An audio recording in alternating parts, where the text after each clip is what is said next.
gustong-gusto mong makipag-socialize pero hindi mo ito basta-bastang nagagawa. Nakaramdam ka na ba ng ganito? Yung gusto mong sumama sa mga kaibigan mo? Gusto mong makipagkwentuhan? Gusto mong magkaroon ng mas maraming connection? Pero kapag nandyan ang pagkakataon ay bigla-bigla ka na lang umaatras. Hindi dahil ayaw mo sa mga tao, hindi dahil may galit ka sa mundo, kundi may part sa'yo na para bang gusto mong lumapit at may part naman sa'yo na parang gusto mong umatras or gusto mong umuwi. At habang tumatagal, nagsisimula kang magtanong, bakit ang hirap sa akin ang makipag-socialize samantalang sa iba ay sobrang dali? Ang totoo ay baka hindi ka mahiyain or hindi ka anti-social. Baka hindi mo lang naiintindihan kung paano gumagana ang sarili mo bilang isang introvert. Listen, these are the biggest misconception. Kapag tahimik ka, ang iniisip ng mga tao, mahiyain ka. At kapag hindi ka naman pala salita, ang iniisip ng mga tao, hindi ka friendly. Minsan kapag gusto mong umuwi kaysa makisama sa mga party, minsan ang iniisip nila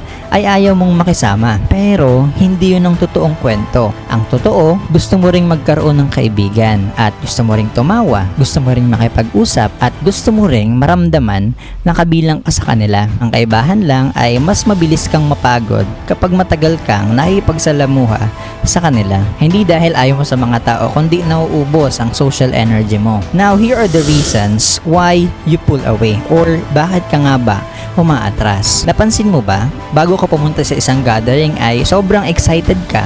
Iniisip mo kung ano yung magiging usapan, iniisip mo na magiging masaya doon. Pero pagdating mo doon sa venue ay parang nararamdaman mo na unti-unti kang napapagod. Hindi dahil boring ang mga tao, kundi dahil habang nakikipag-usap ka, mayroon pang usapan na nangyayari sa sarili mong isip. At sigurado ay makaka-relate ka dito. Tinatanong mong sarili mo, ano kaya ang sasabihin ko? Mukha ba akong awkward? Ano kaya ang iniisip nila tungkol sa akin? So those are the things that run into your mind while you are talking to them. Kaya habang ang ibang tao ay simpleng nag-enjoy, ikaw ay sabay na nakikipag-usap sa kanila habang nag-overthink at the same time. At nakakapagod po yun. Next, remember this. You don't need to become an extrovert.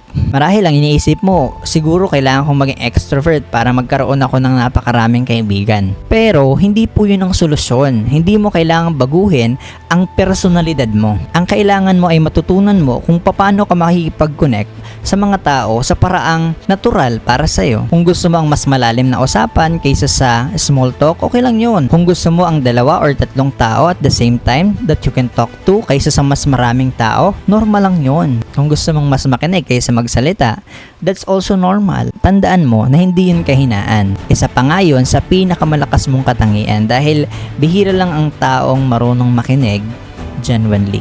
So maybe that's your power as an introvert. Next, how are you going to socialize without pretending? Hindi kailangang ikaw ang pinakamadaldal sa isang kwarto or sa isang room. Mas mahalaga ang isang makabuluhang usapan kaysa sa 10 walang kabuluhan na conversation. At tandaan mo, hindi mo kailangang kaibiganin lahat. Minsan, sapat ng isang taong nakakaintindi sa'yo. At tandaan, hindi kailangang ikaw lagi ang magsisimula ng usapan. Pero kapag may pagkakataon, pwede ka namang gumawa ng hakbang or step para makipag-usap sa kanila. Simulan mo sa isang simpleng kumusta, isang ngiti, or isang tanong. At minsan, doon nagsisimula ang tunay na pagkakaibigan. Kaya kung introvert ka, hindi mo kailangang baguhin ang sarili mo para matanggap ka ng ibang tao. Hindi mo kailangang mag-ingay para marinig. At hindi mo kailangang maging extrovert para magkaroon ng tunay na connection. Ang kailangan mo lang ay maintindihan mo muna ang sarili mo. Dahil kapag naintindihan mo kung paano gumagana ang isip mo, mas mauunawaan mo na hindi hadlang ang pagiging extrovert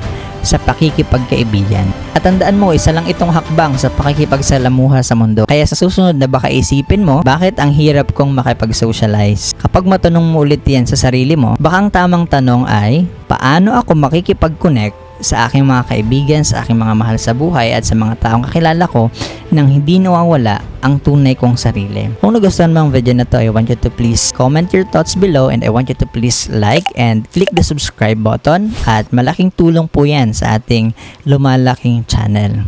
God bless.